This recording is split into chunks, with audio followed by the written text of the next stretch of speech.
ओम शांति। 4 जनवरी 2024 बाबा के महावाक्य। मीठे बच्चे, मुख्य है याद की यात्रा।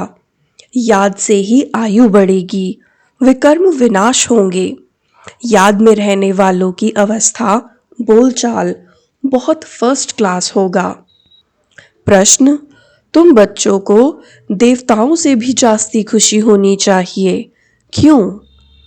उत्तर: क्योंकि तुमको अभी बहुत बड़ी लॉटरी मिली है। भगवान तुम्हें पढ़ाते हैं। सतयुग में देवता देवताओं को पढ़ाएंगे, यहाँ मनुष्य मनुष्यों को पढ़ाते हैं। लेकिन तुम आत्माओं को स्वयं परमात्मा पढ़ा रहे हैं। तुम अभी स्वदर्शन चक्रधारी बन रहे हो। तुम्हारे में सारी नॉलेज है, देवताओं में यह नॉलेज भी नहीं। मुरली का गीत है, जाग सजनिया जाग। ओम शांति। नए युग में होते हैं देवी देवताएं। है वह भी मनुष्य, परंतु उन्हों के गुण देवताओं जैसे होते हैं। वह है वैष्णव डबल अहिंसक। अभी मनुष्य डबल हिंसक हैं। मारा मारी भी करते, काम कटारी भी चलाते। इसको कहा जाता है मृत्यु लोक, जिसमें विकारी मनुष्य रहते हैं। उसको कहा जाता है देवलोक, जिसमें देवी देवता रहते हैं। वह डबल अहिंसक थे, उन्हों का भी राज्य था। कल्प की आयु लाखों वर्ष की होती तो कोई बात का ख्याल भी नहीं आता। आजकल कल्प की आयु कम करते जाते हैं। कोई 5000 वर्ष कहते, कोई 10,000 कहते। यह भी बच्चे जानते हैं कि बाप है ऊंचे ते ऊंचा भगवान, और हम उनके बच्चे रहते हैं शांति धाम में। हम पंडे हैं रास्ता बताने वाले। इस यात्रा का कोई वर्णन है नहीं। भल गीता में अक्षर है मन मना भव, परंतु उनका अर्थ क्या है? अपने को आत्मा समझ बाप को याद करो। यह किसकी बुद्धि में नहीं आता। जब बाप आकर समझाए तब किसकी बुद्धि में आए। इस समय तुम मनुष्य से देवता बनते हो। मनुष्य यहाँ है, देवता सतयुग में होते हैं। बरोबर तुम अभी मनुष्य से देवता बनते हो। तुम्हारी यह ईश्वरीय मिशन है। निराकार परमात्मा को कोई मनुष्य तो समझ न सके। निराकार को हाथ पांव कहाँ से आया? श्री कृष्ण को हाथ पांव सब कुछ है। भक्ति मार्ग के कितने शास्त्र बनाए हैं। अब तुम बच्चों के पास चित्र आदि तो बहुत है। चित्र से याद आती है कि इस चित्र पर यह समझाएं, और भी बहुत चित्र बनते जाएंगे। एकदम ऊपर आत्माओं का भी दिखाना है। आत्माएं ही आत्माएं दिखाई देंगी। फिर सूक्ष्म वतन, उनके नीचे मनुष्य लोक भी बनाएंगे। मनुष्य कैसे पिछाड़ी में आकर फिर ऊपर चढ़ते हैं, ये दिखाएंगे। दिन प्रतिदिन नई इन्वेंशन निकलती जाएगी। अब जितने चित्र हैं उतनी सर्विस भी करनी है। फिर ऐसे ऐसे चित्र बनेंगे जिससे मनुष्य जल्दी समझ जाएंगे। झाड़ बहुत जल्दी बढ़ता जाएगा। कल्प पहले जिसने जो पद पाया होगा, जो रिजल्ट निकली होगी, वही निकलेगी। ऐसे नहीं कि पिछाड़ी में आने वाले माला के दाने नहीं बन सकते हैं, वह भी बनेंगे। नौंधा भक्ति वाले रात दिन भक्ति में लगे रहते हैं, तब उन्हों को साक्षात्कार होता है। यहाँ भी ऐसे ही निकलेंगे। रात दिन मेहनत कर पतित से पावन बनेंगे। चांस सबका है। ऐसे नहीं पिछाड़ी में कोई रह जाए। ड्रामा ही ऐसा बना हुआ है जो कोई रह नहीं सकता। सब तरफ पैगाम देना है। शास्त्रों में है, एक रह गया तो उल्हना दिया। यह चित्र अखबार आदि में भी पढ़ेंगे। तुमको भी निमंत्रण मिलते रहेंगे। सबको मालूम पड़ेगा कि बाप आया हुआ है। जब पूरा निश्चय होगा तब दौड़ेंगे। नामाचार निकलता ही रहेगा। नवयुग सतयुग को ही कहा जाता है। नवयुग अखबार भी निकलती है। कहते हैं न्यू दिल्ली, परंतु न्यू दिल्ली में यह पुराना किला किचड़ा आदि हो न सके। अभी तो हर चीज टेढ़ी बाकी हो गई है। सतयुग में सब तत्व भी ऑर्डर में रहते हैं। यहाँ तो 5 तत्व भी तमो प्रधान है। वहां सब सतो प्रधान होते हैं तो हर एक तत्व से सुख मिलता है। दुख का नाम भी नहीं, उसका नाम है स्वर्ग। यह सब बातें अब तुम समझते हो कि बरोबर अभी हम तमो प्रधान बन गए हैं। सतो प्रधान बनने के लिए पुरुषार्थ कर मंजिल पर चढ़ रहे हैं और सब अंधियारे में हैं, हम रोशनी में हैं। हम ऊपर जा रहे हैं और सब नीचे गिर रहे हैं। यह सब विचार सागर मंथन तुम बच्चों को करना है। शिव बाबा है सिखलाने वाला, वह तो मंथन नहीं करेंगे, ब्रह्मा को मंथन करना होता है। तुम सब विचार सागर मंथन कर समझाते हो, कोई का तो मंथन बिल्कुल नहीं चलता, पुरानी दुनिया ही याद पड़ती है। बाबा कहते हैं पुरानी दुनिया को एकदम भूल जाओ, परंतु बाबा जानते हैं नंबरवार पुरुषार्थ अनुसार राजधानी स्थापन हो रही है। बाप कहते हैं मैं आकर राजधानी स्थापन कर बाकी सबको वापस ले जाता हूँ। यह लोग तो सिर्फ अपना अपना धर्म स्थापन करते हैं, उनके पिछाड़ी उनके धर्म के आते रहते हैं। उनकी क्या महिमा करेंगे? महिमा तो तुम्हारी है। आदि सनातन देवी देवता धर्म को ही हीरो हीरोइंस कहा जाता है। हीरे जैसा जन्म और कौड़ी जैसा जन्म तुम्हारे लिए गाया हुआ है, फिर तुम एकदम चोटी से गिरकर एकदम नीचे आकर पड़ते हो। तो इस समय तुम बच्चों को देवताओं से भी ज्यादा खुशी होनी चाहिए, क्योंकि तुमको लॉटरी मिली है। तुम्हें अब भगवान पढ़ाते हैं, वहां तो देवता देवताओं को पढ़ाएंगे, यहाँ मनुष्य मनुष्यों को पढ़ाते हैं। और तुम आत्माओं को तो परम पिता परमात्मा पढ़ाते हैं। फर्क हो गया ना? तुम ब्राह्मणों ने राम राज्य और रावण राज्य को भी समझा है। अब तुम जितना श्रीमत पर चलेंगे उतना ऊंच पद पाएंगे। अज्ञान काल में जो कहते हैं वह उल्टा ही होता है। छोटेपन में सगीर बुद्धि होती है, फिर बालिक बुद्धि होती है, 16-17 वर्ष के बाद सगाई होती है। आजकल तो गंद बहुत है, गोद वाले बच्चे की भी सगाई करा लेते हैं, फिर लेना देना शुरू कर लेते हैं। वहां शादियां कितनी रॉयल होती हैं, तुमने सब साक्षात्कार किया है। जितना आगे बढ़ते जाएंगे तो तुम सब साक्षात्कार करेंगे। अच्छे फर्स्ट क्लास योगी बच्चों की आयु बढ़ती जाएगी। बाप कहते हैं योग से अपनी आयु बढ़ाओ।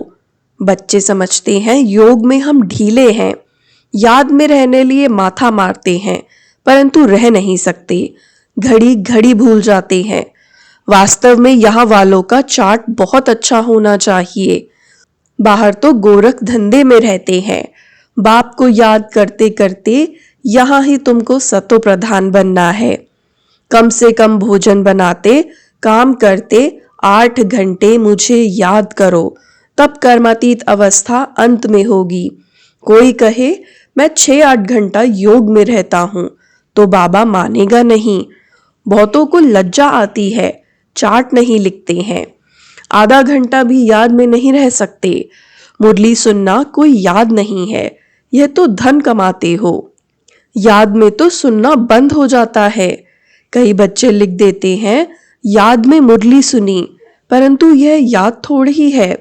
बाबा खुद कहते हैं मैं घड़ी घड़ी भूल जाता हूँ, याद में भोजन करने बैठता हूँ।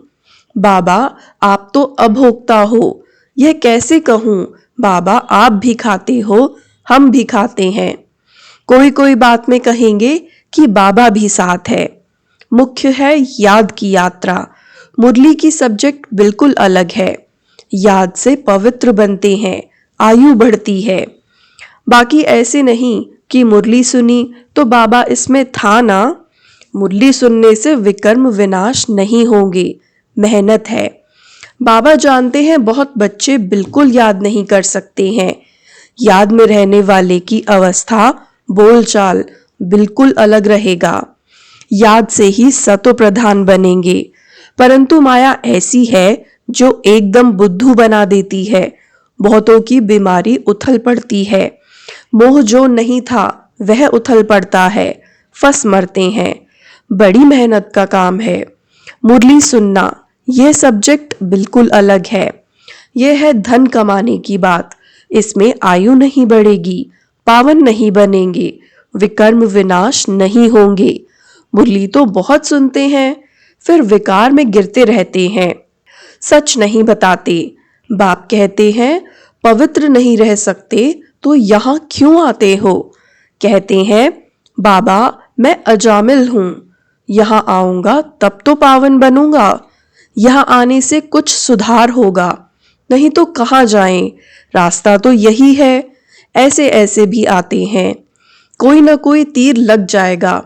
बाबा यहाँ के लिए भी कहते हैं यहाँ कोई अपवित्र को नहीं आना चाहिए, यह तो इंद्र सभा है।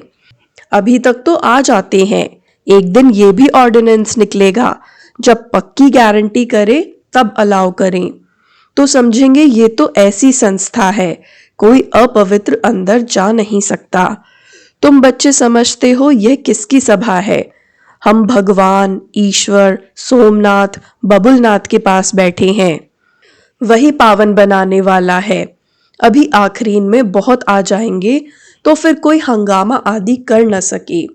इस धर्म के जो होंगे वह निकल आएंगे। आर्य समाजी भी है हिंदू, सिर्फ मठ पंथ अलग कर दिया है। देवताएं होते हैं सतयुग में, यहाँ सब हिंदू हैं। वास्तव में हिंदू धर्म है नहीं, यह हिंदुस्तान तो देश का नाम है। तुम बच्चों को उठते बैठते चलते स्वदर्शन चक्रधारी बनना है। स्टूडेंट को पढ़ाई की याद रहनी चाहिए ना, सारा चक्र बुद्धि में है। देवताओं और तुम्हारे में थोड़ा फर्क रहा है। पक्के स्वदर्शन चक्रधारी बन जाएंगे तो फिर विष्णु के कुल के बन जाएंगे। तुम समझते हो हम यह बन रहे हैं, वह देवताएं फाइनल है। तुम फाइनल तब होंगे जब कर्मातीत अवस्था हो। शिव बाबा तुमको स्वदर्शन चक्रधारी बनाते हैं, उनमें नॉलेज है ना, वह है तुमको बनाने वाले, तुम हो बनने वाले। ब्राह्मण बन फिर देवता बनेंगे। अब यह अलंकार तुमको कैसे दें? अब तुम पुरुषार्थी हो, फिर तुम विष्णु के कुल के बनते हो। सतयुग वैष्णव कुल है ना, तो ऐसा बनना है। तुमको तो मीठा बनना है, ऐसा वैसा अक्षर बोलने से न बोलना अच्छा है। एक दृष्टांत है, दो लड़ते थे। सन्यासी ने कहा मुख में मुहल्लरा डाल लो, कभी निकालना नहीं, रिस्पॉन्ड मिल न सके। 5 विकारों को जीतना कोई मासी का घर नहीं है। कोई तो अपना अनुभव भी बताते हैं, हमारे में बहुत क्रोध था, अब बहुत कम हो गया है, बहुत मीठा बनना है। कल तुम इन देवताओं के गुण गाते थे, आज तुम समझते हो हम यह बन रहे हैं, नंबरवार ही बनेंगे। जो सर्विस करेंगे उनका नाम जरूर बाबा भी लेंगे। रास्ता बताना चाहिए, हम भी पहले कुछ नहीं जानते थे, अब कितनी नॉलेज मिली है। जो अच्छी रीति धारण नहीं करते तो उनकी रिपोर्ट आती है, बाबा इनमें तो बहुत क्रोध है। बाबा जानते हैं यह रूहानी सर्विस नहीं कर सकते तो फिर स्थूल सर्विस। बाबा की याद में रहकर सर्विस करे तो अहो भाग्य। एक दो को याद दिलाते रहो, याद से बहुत बल मिलेगा। याद करने वाले को फिर चार्ट रखना है, चार्ट से मालूम पड़ जाता है। हर एक को बाबा सावधान करते रहते हैं, विश्व में शांति बहुत मांगते हैं। जरूर कभी विश्व में शांति थी, सतयुग में अशांति की कोई बात भी नहीं। स्वीट बाप स्वीट बच्चे सारे विश्व को स्वीट बनाते हैं। अब स्वीट कहाँ है, मौत ही मौत लगा पड़ा है। यह खेल अनेक बार होता है और होता ही रहेगा, एंड हो नहीं सकती, चक्र फिरता रहता है। अच्छा, मीठे मीठे सिकिलधे बच्चों प्रति माता पिता बाप दादा का याद प्यार और गुड मॉर्निंग। रूहानी बाप की रूहानी बच्चों को नमस्ते। हम रूहानी बच्चों की भी रूहानी बाप दादा को याद प्यार गुड मॉर्निंग और नमस्ते। धारणा के लिए मुख्य सार। पहला, विकर्म विनाश करने व आयु को बढ़ाने के लिए याद की यात्रा में जरूर रहना है। याद से ही पावन बनेंगे। इसीलिए कम से कम 8 घंटा याद का चार्ट बनाना है। दूसरा, देवताओं समान मीठा बनना है। ऐसा वैसा कोई शब्द बोलने के बजाय न बोलना अच्छा है। रूहानी व स्थूल सर्विस करते बाप की याद में रहे तो अहोभाग्य। वरदान, सेवा में रहते कर्मातीत स्थिति का अनुभव करने वाले तपस्वी मूर्त भव। सेवा में रहते कर्मातीत स्थिति का अनुभव करने वाले तपस्वी मूर्त भव। समय कम है और सेवा अभी भी बहुत है। सेवा में ही माया के आने की मार्जिन रहती है। सेवा में ही स्वभाव संबंध का विस्तार होता है। स्वार्थ भी समाया होता है। उसमें थोड़ा सा बैलेंस कम हुआ तो माया नया नया रूप धारण कर आएगी। इसीलिए सेवा और स्वस्थिति के बैलेंस का अभ्यास करो। मालिक हो कर्मेंद्रियों रूपी कर्मचारियों से सेवा लो। मन में बस एक बाबा, दूसरा न कोई, यह स्मृति इमर्ज हो, तब कहेंगे कर्मातीत स्थिति के अनुभवी तपस्वी मूर्त। स्लोगन, कारण रूपी नेगेटिव को समाधान रूपी पॉजिटिव बनाओ। कारण रूपी नेगेटिव को समाधान रूपी पॉजिटिव बनाओ। अव्यक्ति साइलेंस द्वारा डबल लाइट फरिश्ता स्थिति का अनुभव करो। फरिश्ता स्थिति का अनुभव करने के लिए किसी भी प्रकार के व्यर्थ और नेगेटिव संकल्प, बोल व कर्म से मुक्त बनो। व्यर्थ व नेगेटिव यही बोझ सदा काल के लिए डीप साइलेंस का अनुभव करने नहीं देता। अब व्यर्थ बोझ से सदा हल्के बन डबल लाइट फरिश्ता बनो। ओम शांति।